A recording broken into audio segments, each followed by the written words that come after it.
কিয়ামতের মাঠে গোটা আদম সন্তানকে ডাক দিবেন, 1999 জন মানুষ জাহান্নামী হবে। হাজারে কতজন? 999 জন। কল্পনা করা যায়? এখন আমি কি আল্লাহর কাছে সাহায্য কোনোদিন চেয়েছি, আল্লাহ ওই 999 জনের মধ্যে যেন আমি না হই? দোয়া করেছেন কোনোদিন? আল্লাহ 999 জনের মধ্যে যেন আল্লাহ আমি না পড়ি। আবার আল্লাহ নবী সাল্লাল্লাহু আলাইহি ওয়াসাল্লাম বলছেন যে আল্লাহ আমাকে সুযোগ দিবেন কিভাবে?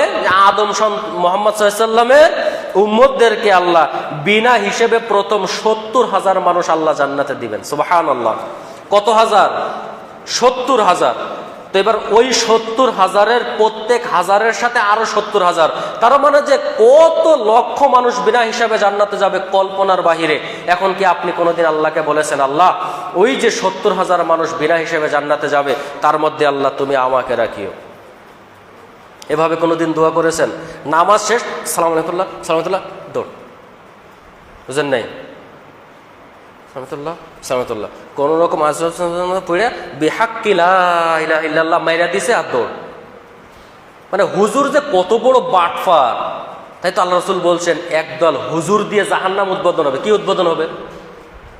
আপনি বিশাল বাড়ি করলেন, 1 কোটি টাকা দিয়ে একটা বাড়ি উদ্বোধন করছেন, এসে বলতেছেন ইমাম সাহেব, হুজুর বাড়ি তো আল্লাহ একটা করার সুযোগ দিছে, চাইছিলাম আপনি আল্লাহ যা তৌফিক দেয় আমার বাড়িতে একটু বেড়াইলেন, বাড়িটা একটু উদ্বোধন করে দিলেন। করি কিনা?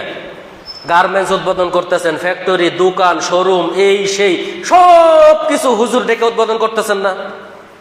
তো ঠিক আল্লাহ জাহান্নাম উদ্বোধন করবেন এইরকম এক শ্রেণীর বাটপার হুজুর দিয়ে।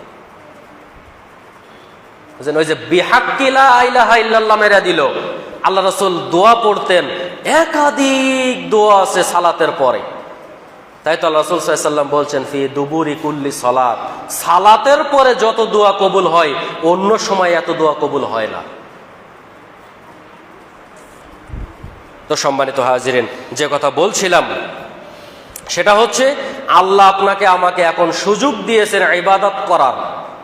এই সুযোগটাকে আমাদের অবহেলায় পার করার কোনো সুযোগ নেই।